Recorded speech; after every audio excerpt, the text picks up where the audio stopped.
Hello, everyone. My name is Stephanie Williams, and welcome to another edition of Planning in Plain Sight. In my position here with the Planning Department, I manage the Farmland Preservation Program. I also work with municipalities and nonprofits on conservation and recreation projects.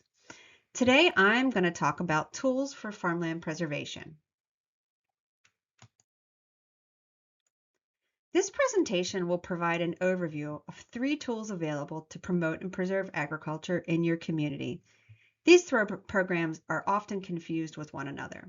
So my presentation will cover the basics on Ag Security Area, Farmland Preservation, and the Clean and Green program. I'll start by setting the stage a bit about why these tools are important. Agriculture plays an essential role in providing the resources that people need to live. Without farms, we have no food. Local farms provide the community with fresh local food. Local farms also provide feed for livestock and animals. The 3 leading commodities produced here in Cumberland County are dairy, poultry, and grains. Cumberland County is a leader in agriculture at the state level. The county ranks 5th statewide for grain and beef and 6th for dairy. We're also in the top 10 for sheep and goat production. Agriculture is a major contributor to our economy. In Pennsylvania, ag represents about 22% of the overall economy and has a value of over $132 billion. Agriculture also supports 1 out of every 10 jobs in Pennsylvania. While Cumberland County may be known as the fastest growing county in the state, about 40% of the county still remains in agriculture. That's about 1,200 farms, or nearly 150,000 acres of farmland, according to the U.S. Census of Agriculture. Loss of farmland is a threat to the agricultural industry. This chart reflects data from the Census of Agriculture also. Cumberland County began experience significant farmland loss in the 1940s. The most recent 2020 U.S. Census of Ag report showed a 23,000 acre decrease in farmland between 2017 and 2022. Across Pennsylvania during that same period, over 41 counties saw losses in farmland. Cumberland County was in the top 3 county for loss of farmland. Managing Cumberland County's economic growth with the recognition that agriculture is a vital industry that sustains human life is a challenge. Having tools to protect agriculture is critically important. The first tool we are going to discuss is the Agriculture Security Area, or ASA. The ASA program is a municipal tool. ASA designation is intended to promote and strengthen agriculture as a land use.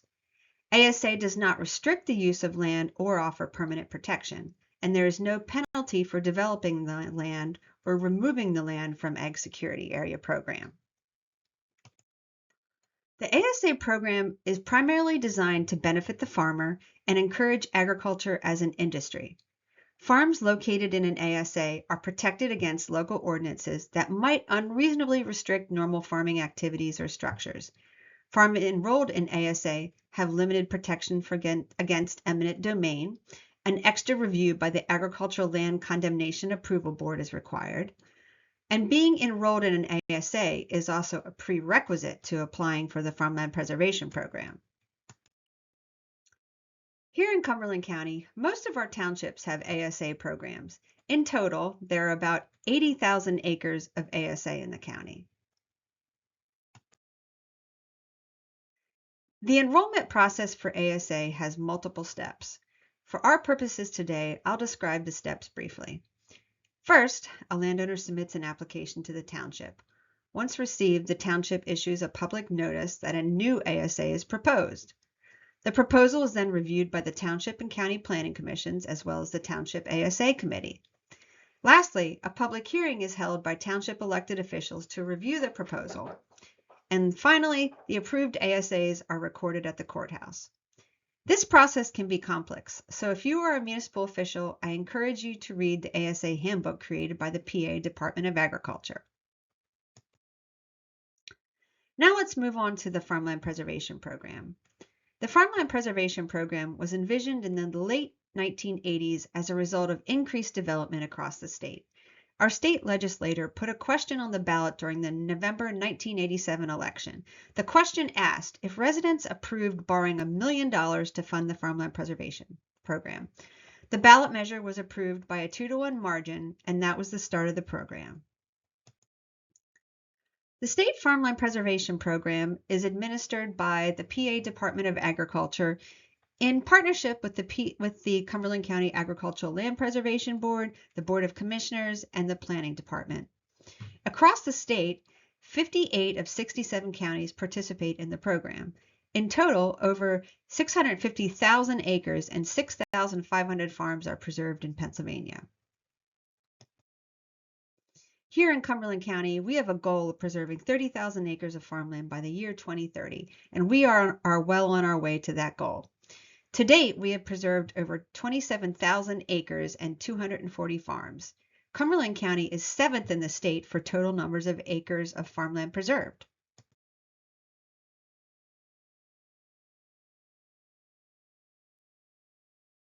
The Farmland Preservation Program has benefits to both the landowner and the community. Easement payments provide financial resources to farmers to invest in their operation and pay down debt.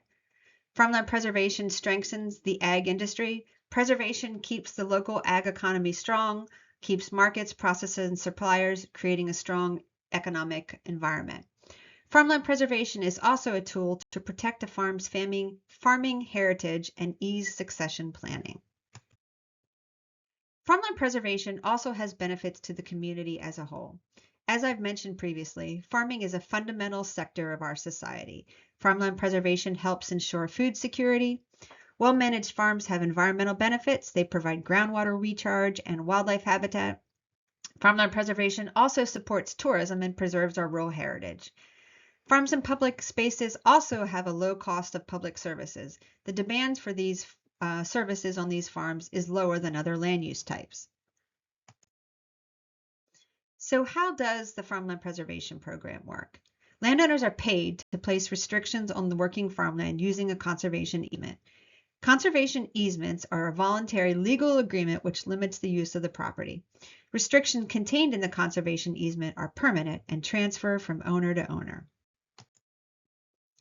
To finish up with the Farmland Preservation Program, I'll just give you a short summary of the rules. The terms of the easement is in perpetuity. That means forever.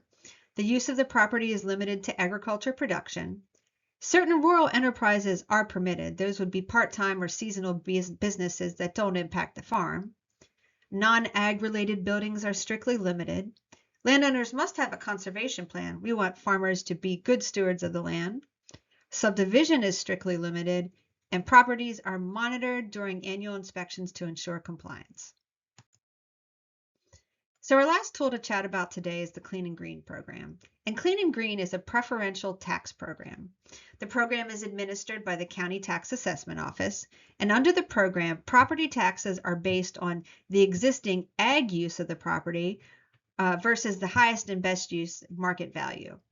The program offers no permanent protection, but is rather a tax incentive to remain in agriculture or in forest use. Land remains in Clean and Green until there is a change in use, and there are penalties for the change in use. So let's do a quick recap of the three tools. The ASA program is administered by the municipality. It's intended to promote agriculture, but it does not offer permanent protection or restrictions. The Farmland Preservation Program is administered by county planning. Landowners are paid to go enter into a conservation easement, which provides permanent protection and has restrictions on building and uses. And lastly, the Clean and Green program is administered by tax assessment. It's a preferential tax program. It doesn't provide permanent protection, but the use of the property is limited as long as the landowner is receiving those tax breaks. So I hope this session has helped clear up the confusion between these three programs, and thank you for watching this video.